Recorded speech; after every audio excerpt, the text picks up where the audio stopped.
can't understand you. I ask you to start filming from the feet slowly up to the head. And you go zip, pan. Bloody hell, don't you ever watch movies? You must see thousands of movies. You must know what it's like. They're training chimpanzees at Cape Canaveral to operate a camera. Anybody can do it. These are the home movies of a murderer. Can you go back a bit? I mean, you're far too near. A man who in the 1980s would be uncovered as the most prolific serial killer in British history. And you ain't seen nothing yet. A civil servant whose extraordinary behaviour would see him named with cruel irony, the kindly killer. Batteries had run out, that's why the camera went up the creek. Okay, fair enough. You think you know how to use it, all you do is point a damn thing and press a button. But was this murderer of young men driven by nature or nurture? Was the kindly killer born to kill? Cut.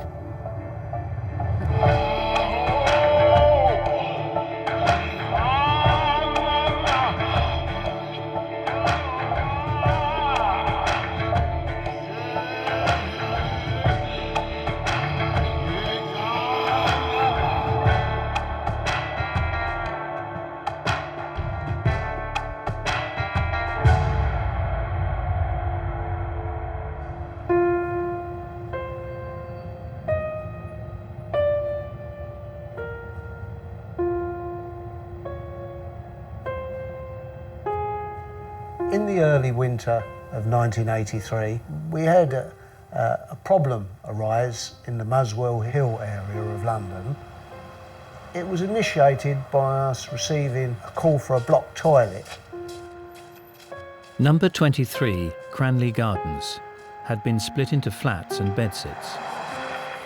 The residents had experienced problems with the plumbing for days. An engineer at the time went to attend the blocked toilet, cleared the toilet, but did remark to us afterwards that he'd never smelt such a bad smell in an apartment before in his life. Still, lavatories at the property continued to block.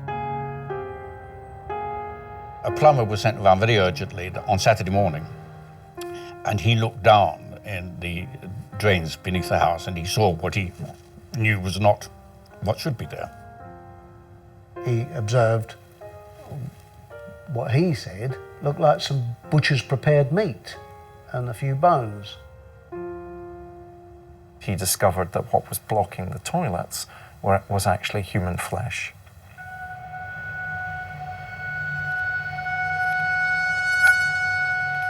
On the 9th of February 1983, sitting in my office, minding my own business, and suddenly got a phone call from Peter Slade, who was the early turn uniform inspector, and he asked me if I'd go up to Cranley Gardens. He had a bit of a problem up there, and I just got into the CID car and drove up there. I always remember it was bitterly cold. It had been snowing, and we stood outside this awful house and looked down the pit where the drains were, and he showed me 4 little pieces of flesh, each about 3 inches by half an inch, maybe an inch, and also 3 bones with a knuckle at each end. And my first thought when I saw them was that they were from a human hand. The drains were blocked over halfway up the building, so we knew that the blockage was originating from the very top. The tenant of the top flat was a 37-year-old executive officer at a nearby job centre, Dennis Andrew Nilsen. He was due to return from work at 5:30. When my 2 colleagues and I walked up to the front door of the place in order to wait for him inside, we had no idea what we were going to find. We knew we had a killer, but we didn't know what he'd done.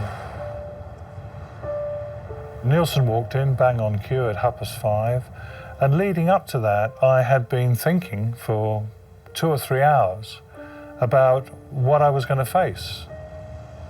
I knew that for someone to have flushed a dead body down the loo in small pieces, it was going to be somebody a little bit different. When Nilsen came in through that front door, I'd already made a decision to be very light-hearted with him. And I remember saying to him, "Mr. Nilsen," and he said, "Yes, that's me." And I said, "I'm Detective Chief Inspector J. I've come about your drains." And a little smile came across his face, and he said, "Well, since when have police been interested in blocked drains?" And I said to him, "Well, you take me up in your flat and I'll tell you all about it." The first thing that caught me was the smell of decomposing flesh. I said to him, "I'm here because your drains were blocked with human remains." And he said, "Oh my God, how awful." And I just got a little bit closer to him, face to face, looked him straight in the eyes and said, "Don't mess me about. Where's the rest of the body?" And he just paused momentarily and he said, "In plastic bags in the other room." Nilsen was immediately arrested and taken to the station for questioning. My deputy, Detective Inspector Steve McCusker, sat in the back of the police car and I drove. And I don't know what prompted Steve to do this, but he suddenly said to Nilsen, "Are we talking about one body here or maybe two?" And Nilsen said neither. He said, "I think it's 16.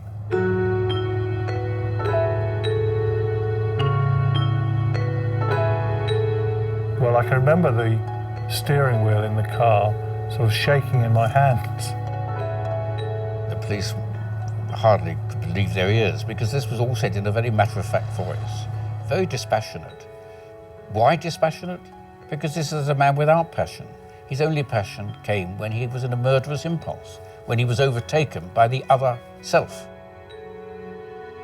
In Nilsen's wardrobes were 2 black plastic bags and several air fresheners. The bags contained dismembered body parts and 2 severed heads. In a tea chest was found another torso, bones and a skull. Under a drawer in the bathroom were legs and a pelvis. It constituted the remains of 3 men. In the garden of an address in Cricklewood, investigators would identify the fragmented remains of at least 8 more. He told me off the record that if it hadn't have been 15, it would have been 150 if we hadn't caught him when we did, because there was no stopping. The whole thing was just totally bizarre.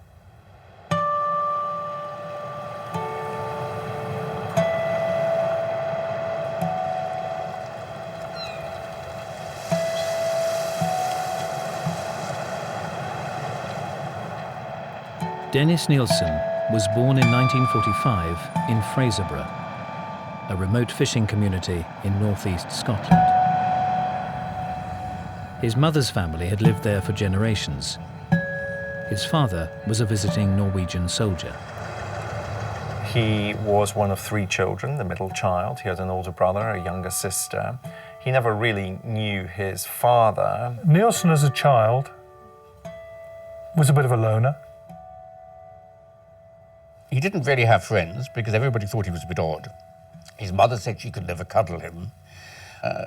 He didn't have tactile relationships with anyone except his grandfather. Nilsen's father is absent from the household, and so he had formed a bond with his grandfather. They would walk together, fish together, and so forth. The boy's grandfather would often be away for weeks at a time, trawling the fishing grounds of the North Sea. One day, he came home from school and his mother said to him, "Oh, do you want to see your granddad?" He said, oh, he didn't know he was there even. So he was very pleased about that, and he went into the kitchen, and there on the kitchen table was a long box, and in it was his grandfather. Nobody had prepared him for the fact that he was dead. Nilsen's grandfather had died at sea, and his corpse had been brought home for burial. He had this picture in his mind imprinted of seeing his grandfather white as a sheet. And I think that affected him deeply. Nilsen would later say that when he saw his grandfather laid out in the front sitting room after his grandfather's death, that this was when Nilsen first began to associate love with death, an inert body. From that moment, I'm convinced, I can't prove it, but I'm convinced that his idea of love and his idea of death fused and became linked, inextricably linked. When his mother said to him, "Your granddad's gone to a better place," he, the little boy, aged 6, thought, well, if he's gone to a better place, why didn't he take me with him? He would sometimes even go out into the sea and simulate drowning as a means of being with him.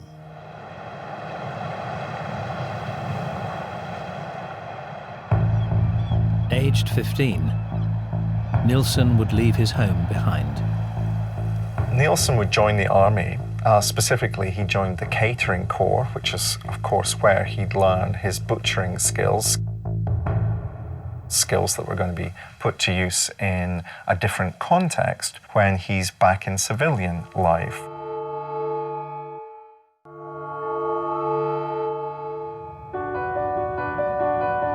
In 1983, the discovery of human flesh blocking the drains at 23 Cranley Gardens had led to the arrest of civil servant Dennis Nilsen. He claimed to have taken the lives of at least 15 young men. Investigators learned that he'd had a lonely childhood, punctuated by the death of a beloved grandfather. At 15 years old, he joined the Army Catering Corps. Early on, the young Nilsen would stand out from his fellow new recruits. He was quite argumentative in as much as not picking an argument in a nasty sort of way, but if you said that photograph is black and white, you'd know he was saying it was white and black, and so forth. He was quite contrary as a person, really. We used to sit listening to the Beatles, Rolling Stones. We'd read the Parade magazines, which are like girly magazines of the day, and he'd probably be reading broadsheets, and he'd also listen to classical music. I remember there was once a scrap in the barrack room, and I think he scratched and slapped, he didn't thump like the rest of us. I remember somebody saying, "Oh, Nilsen, you're weird." The teenage Nilsen harboured a secret. What's interesting about the army experience is that it would have been impossible for Nilsen to have shared the fact that he was gay with any of his colleagues. Basically, they just didn't accept homosexuals at all. So if somebody was gay, they'd keep very, very quiet about it. During his time in the army, Nilsen began a lifelong interest in photography.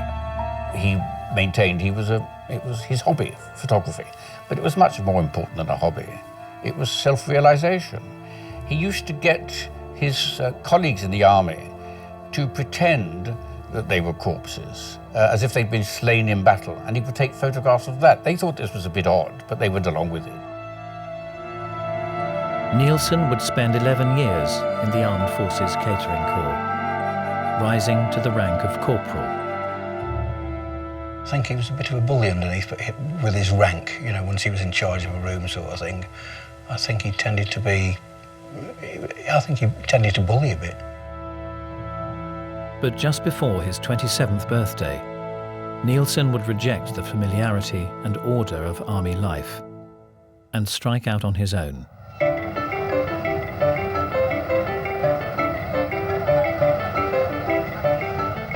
In 1970s London, he found a thriving gay scene.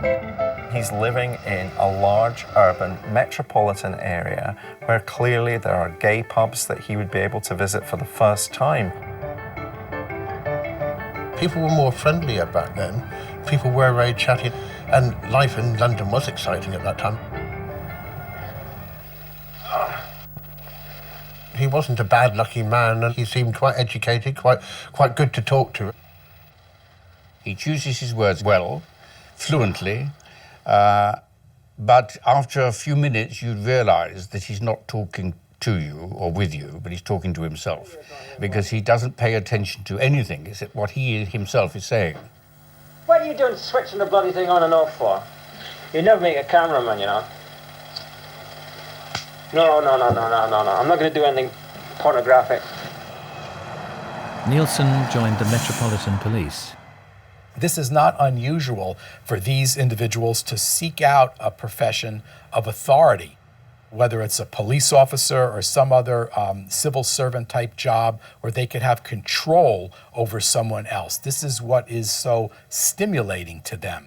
He's living a double life. He's living a life of the police constable, but at the same time, he's also living a double life, talking about being able to express his sexuality. And of course, that inevitably would lead to conflict. After 11 months, Nilsen tired of the police and quit. He was also becoming disillusioned with the transient nature of the gay scene and began to seek more permanent companionship. What he was looking for was a relationship, somebody to share his life with. You didn't go out to find companionship in a club, you just went out to pick up. That was what generally people did. They weren't there for an affair or a relationship. They just wanted a one-night stand. He got a job with Manpower Services in the heart of the West End. But the opinionated young Scot struggled to bond with anyone. He's not somebody who's going to make friends very easily. He's not somebody who's going to be the life and soul of the party. He's far too self-centered. He's far too self-obsessed. But harassed commuter, harassed London tenant being screwed by the Department of Employment, London Transport, big chain stores, supermarkets.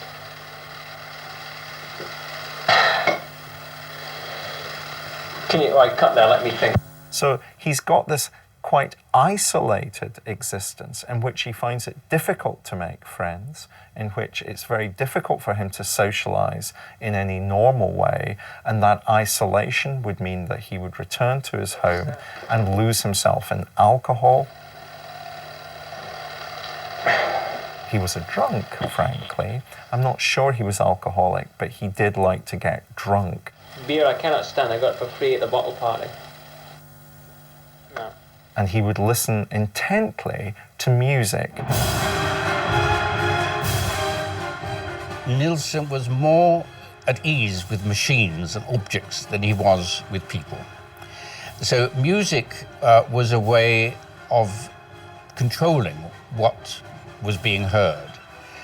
You can't control a person, you can't control what he's going to say and how he's going to react and how he's going to respond, but you can control the record player. Here's to you, Mrs. Robinson.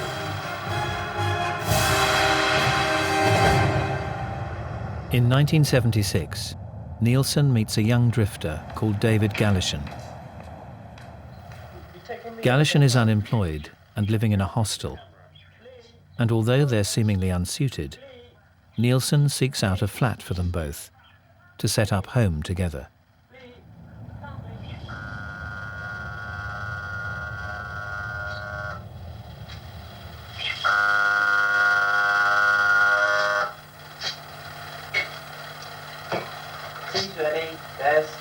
Yeah, okay, come in a minute. I got to sign on.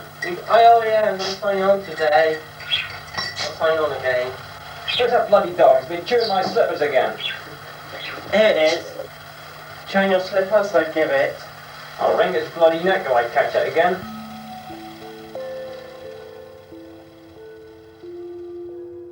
Melrose Avenue was a very old kind of building.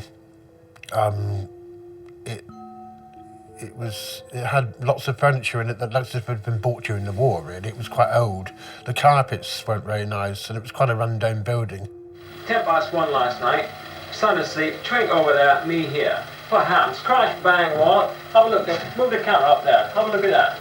Right? Look at the state of that. Whole bloody ceiling falls down. Falls down on me for a start, rips straight across, hits the dog, poor old pooch, budgie goes up, big row, and it wakes you up as well. Great chunks. Bloody great chunks of masonry. I mean, you could kill somebody. Listen to that. They had French windows which led into a garden. Nobody from upstairs could get into the garden. Only he had the entrance through the French windows. You're a big nincompoop. Oi, over here. Over here? Over here, stand up. How long do you think it'd take me to dig the garden? Don't stand there with your hand on your hip, you're like a big poof. But Nilsen's overpowering and controlling nature would drive a wedge between the companions. Find everything. Oh, come on, where's my bloody tea then? Well, tea? Well, it is. David Gallishan walked out on him after about 18 months.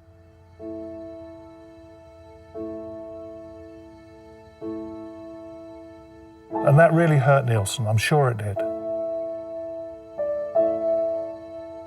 He was essentially a lonely man by virtue of the fact that he bored everyone and they all left him.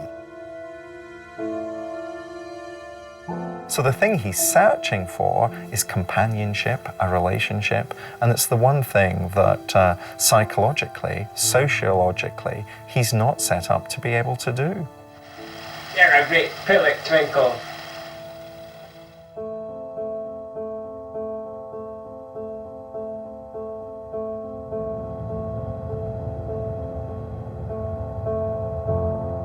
And then he used to invite more and more people back, hoping that someone would stay. He did ask me to move in, but I said, I don't think I can put up with you in the bottle. The bottle comes between us, it's too much of it. You've got to stop that.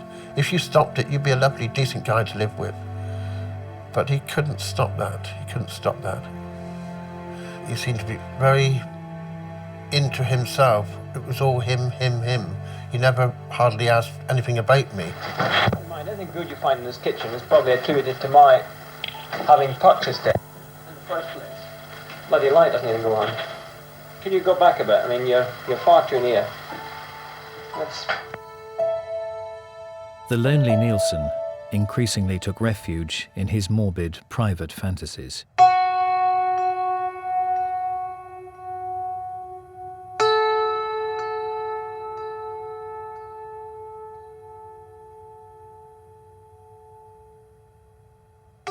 He used to lie on the floor in front of a mirror and put glue on his lips and make his eyes look bloodshot.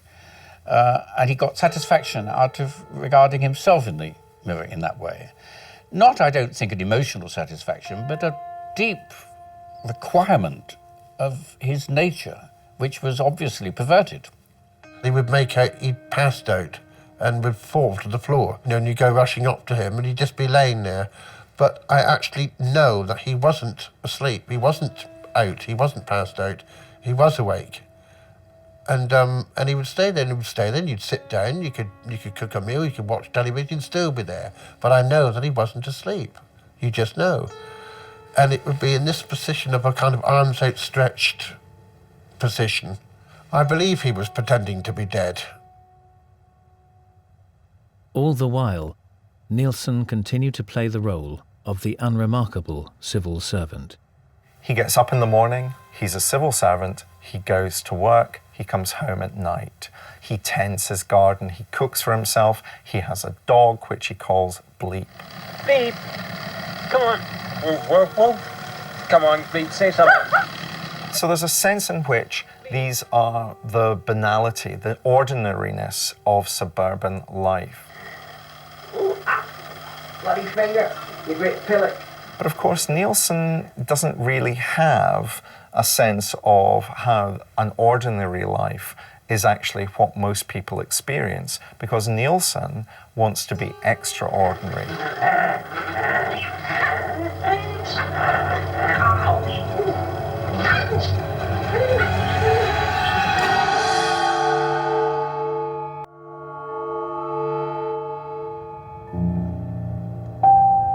On New Year's Day, 1979, 33-year-old Dennis Nilsen woke up next to a teenager he'd met in a pub the night before.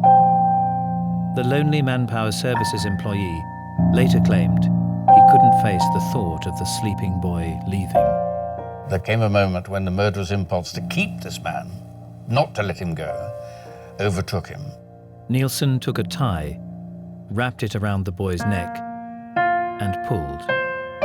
He was astonished at his strength. At the moment of the murder, he was amazed at how strong he was, because he was not normally a very strong man.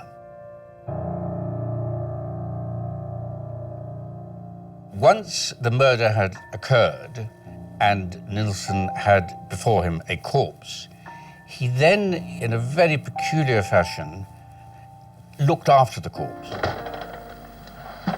Now, for the first time, Dennis Nilsen had the means to live out his darkest and most secret fantasies. He would run a bath, he would bathe it, clean it, he would then make it comfortable, he would dry it, put it into the bed, put it into an armchair. Nilsen lived with the corpse for a week. He then placed the naked body under the floorboards, where it remained for almost 8 months. If you have this body, you have to find some way to get rid of it, and you certainly don't want it to be identified as quickly as you possibly can. Nilsen was efficient. He couldn't relate to a person emotionally, but he could relate to a corpse as something that had to be disposed of. It was a problem that had to be solved. That's much easier than dealing with people and their emotions. Nilsen's garden would provide the solution. He burned his body in the garden of Melrose Avenue, obliterating him and spreading his ashes to the four winds. It was not until 2005 that the victim would be identified as 14-year-old Stephen Holmes. His murder would prove to be merely the beginning. I think the first murder that any serial killer commits is always the revealing murder. He enjoyed doing it, and I think it's that enjoyment that he got from that first murder that propelled him to kill again and again and again. Well, this is Soho, and the heart of Soho, Old Compton Street. And this is the area that Nilsen used to favour.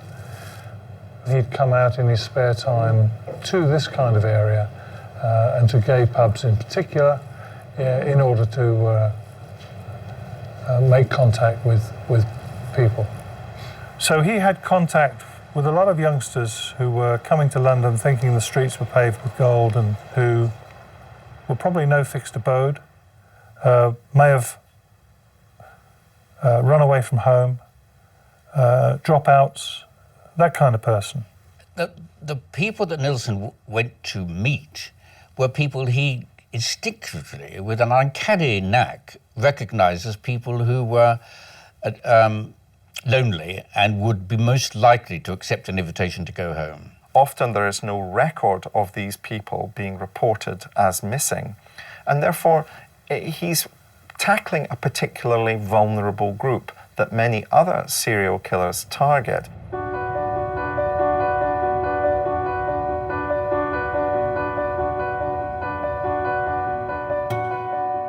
While living at Melrose Avenue, Dennis Nilsen would pick up and strangle to death a further 11 young men.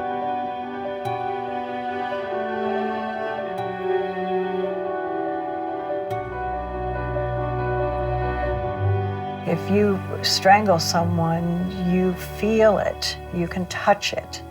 You just grab whatever's at hand and pull. I have always suspected that Nilsen would strangle the people that he really didn't want to go at midnight or 1 o'clock in the morning, the ones that he wanted to stay, the ones he didn't particularly want to be with, they'd just go at the end of the night. That may be true to some extent, but I would look at it in a very different way. I would say that he wanted the bodies to be there because it assured him how in control he was of other people. This is what is arousing to an individual like Nilsen, to be in complete control and domination of others. Nilsen used the bodies of his victims sexually and in other ways. Nilsen wanted to stay close to these bodies, almost as if they were a form of trophy. He wants to express his power, his complete and utter domination of these young men, even after they're dead.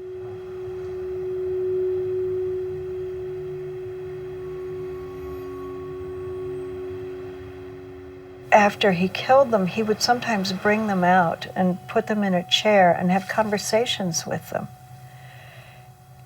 as if they were still alive.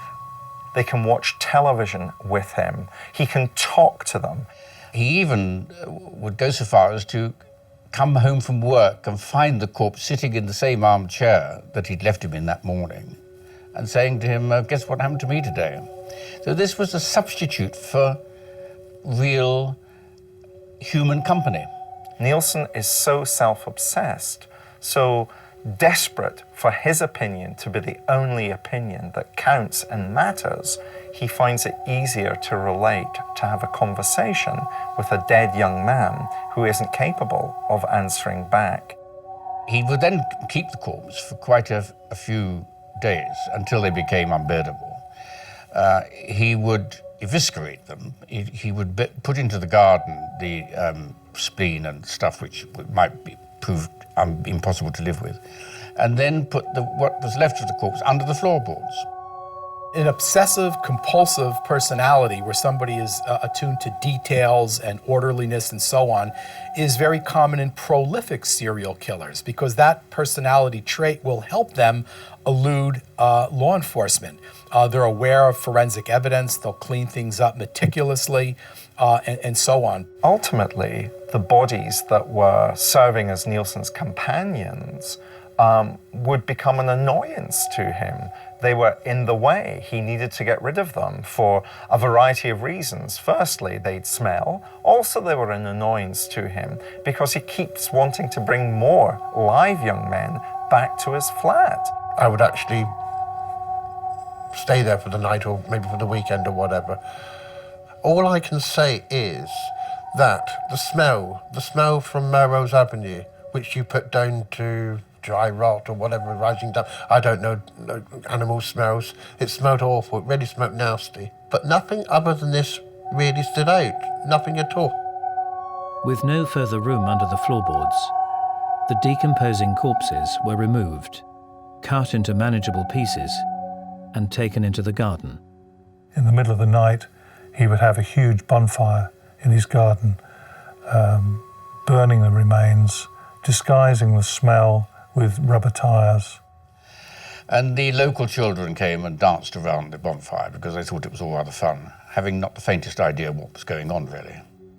Dennis Nilsen had murdered and disposed of 12 young men without arousing suspicion. In 1981, he moved to a new address, where his behavior would become increasingly more bizarre.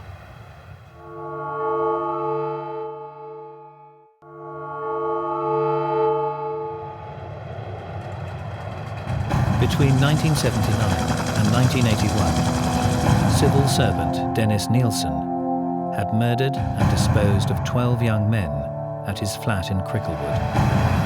In October of '81, he moved to a rented top-floor flat at 23 Cranley Gardens, Muswell Hill, where his disturbed fantasies would take a new twist.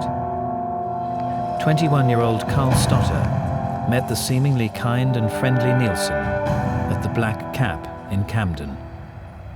He took me back to his place. He was a nice guy. He didn't have murderer tattooed across his face or anything like that. He was nice. And I slept with him. What he did was, first of all, attack him from behind with a tie and throttled him. He killed me. He strangled me. He thought he was dead, but he wasn't. And then he drowned me in a bath of water. While he thought he was dead, he got himself a rum and coke and lit another cigarette and said to himself, oh my God, here we go again, as if this had been done by somebody else. He described it as being almost in a trance, that he was doing this act without even realizing that he was doing it. And that's fairly typical. Serial murderers will talk about almost waking up and realizing that, oh my gosh, what are they doing? When he realised the man was alive, he then got extra blankets out. He rubbed his legs to get the blood circulating properly. He put on an extra fire. Heart massage, mouth-to-mouth resuscitation. He brought me back to life. I was there for 3 days. You've got a classic example of Nilsen initially trying to kill, believing he's killed the victim, but then realizing that the young man is actually still alive. And then Nilsen going into Good Samaritan mode, trying to help the young man get better. Nilsen is able to kind of inhabit a kind of parallel universe in which he no longer sees himself as being someone who's doing wrong, but actually can interpret his actions as somebody who's doing good. He told me that what happened was I got caught up in the sleeping bag set, and that was it. And I believed him, because you don't think that somebody's going to try and kill you. Anyway, he did. Carl Stotter would not be the only recipient of Nilsen's Good Samaritan Act. At least 3 more young men would be strangled and then allowed to live. The attacks would remain uninvestigated by the police. Most of the police would say, well, you were in a bondage game and it's your fault, you participated. And the absolute humiliation of saying, oh gosh, I don't want to be known for this kind of behavior really protects the serial murderer. It appears Nilsen's odd behavior was not only reserved for strangers. I fell asleep on the floor. I wouldn't get into the bed. I woke up and he was straddled over me. He had what I call an apple knife. But behind him there was smoke, and there was a gas heater that used to be on the wall, had apparently fallen off. Now I couldn't possibly have knocked that off with my feet, and it was quite bad. The room was full of smoke, and I said, what's the knife for? He said he was trying to cut it, trying to get it right off the wall in case there was an explosion. And I'm positive that when I went to sleep, that gas fire wouldn't have been on, because he was already asleep, and because it was quite a very mild night.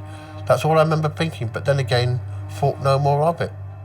I have to believe that he was going to do something. He was trying to asphyxiate me. But not everyone would escape with their lives. With every serial murderer, although they start out slowly, they then become more frenetic, and they will start killing a lot more people a lot more close in time. The addiction becomes so overwhelming that the corpses pile upon one another. At Cranley Gardens, 3 men would suffer the same fate as the 12 at Melrose Avenue. But unlike his previous residence, Nilsen's top-floor flat had no space under the floorboards. He would boil their skulls to get all the flesh off, and then he would chop them up into little bits. To him, the people were just about the same and equivalent to the meat he was chopping up in the army. Had absolutely no reason or meaning emotionally to him. It was just something he did. Half of one was under the bars. Pieces of another were in the wardrobe in black bags. On the day that I went back there, on the very last day, and he wouldn't let me into the flat, he was in the strangest mood I've ever seen him in. He was completely flustered, and I couldn't understand what was happening. And the dog ran down the stairs, and he said, hold the door, but don't go in. And I thought, charming. I thought, I've known you all this time, you won't let me into your flat. I said, he doesn't trust me, obviously. So he brought the dog back up, and he said to me, you didn't go in. I said, no, I'm just standing here, aren't I? And I couldn't work that out. Nilsen's desperate efforts at disposal would be his undoing. On the 9th of February, blocked drains would lead to his discovery and arrest. Scotland Yard launched its biggest murder investigation today after a pathologist confirmed that human remains found in a sewer outlet were parts of 3 bodies. For some strange reason, the minute they said Muswell Hill, they gave no address, they gave nothing. I seem to know that this is him. It's him. I don't know why I would think that. And then an hour later, I was listening more intently, and then they said in Cranley Gardens, and it was the house. Could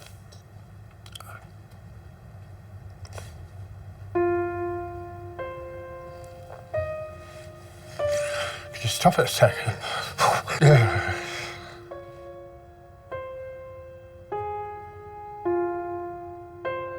In custody, Nilsen would describe the murder of 15 young men in minute detail.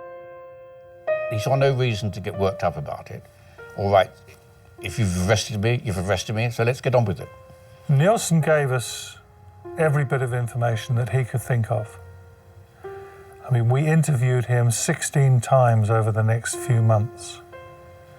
Throughout the interviews, Nilsen was totally matter of fact, quite cold. There was no remorse, there was no indication of any remorse at all. In November, Dennis Nilsen was sentenced to life imprisonment. Over a 4-year period, he had taken the lives of 15 young men. But was the so-called kindly killer born to kill?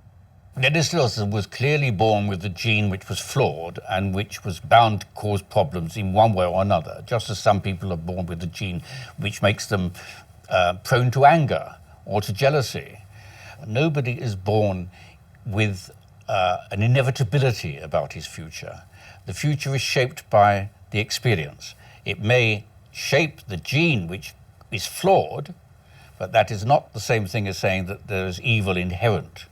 So Nilsen could have turned out to be a completely different person, not a stable person. Because of the inherited gene, he would still be flawed, but he need not have become a murderer. The idea that he was born evil is nonsense. He was brought up in a relatively banal, ordinary circumstances. There were certain elements of his life which were odd or which were difficult for him to overcome. But the circumstances of his childhood and the trials and tribulations of his childhood were not something that were unique to Dennis Nilsen, but were common to many hundreds of thousands of young people. And if Dennis Nilsen was born to kill, so would those hundreds of thousands of young people who had similar circumstances that they had to deal with when they were growing up. So no, I don't believe that Dennis Nilsen was born to kill. You can be born with a flaw which you've got to keep under control. If you don't keep it under control, it's your fault.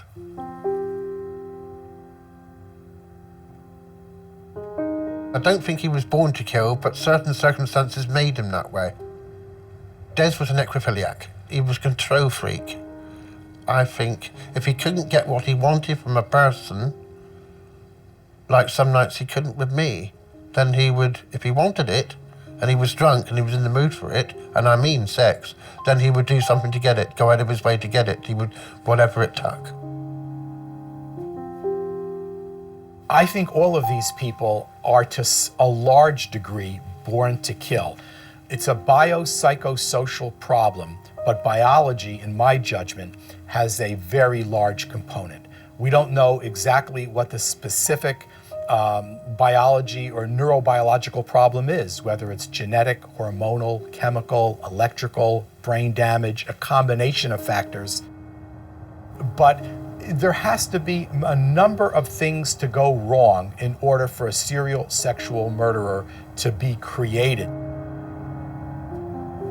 Nilsen himself claimed to have wrestled to find a reason for his crimes. It amazes me that I have no tears for these victims. I have no tears for myself of those bereaved by my actions.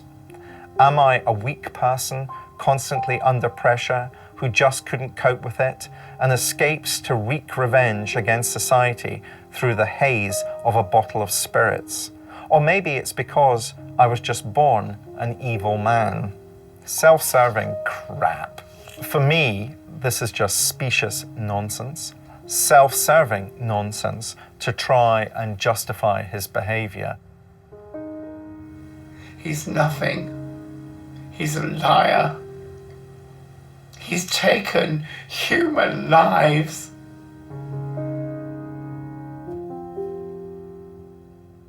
I feel sorry for his mother.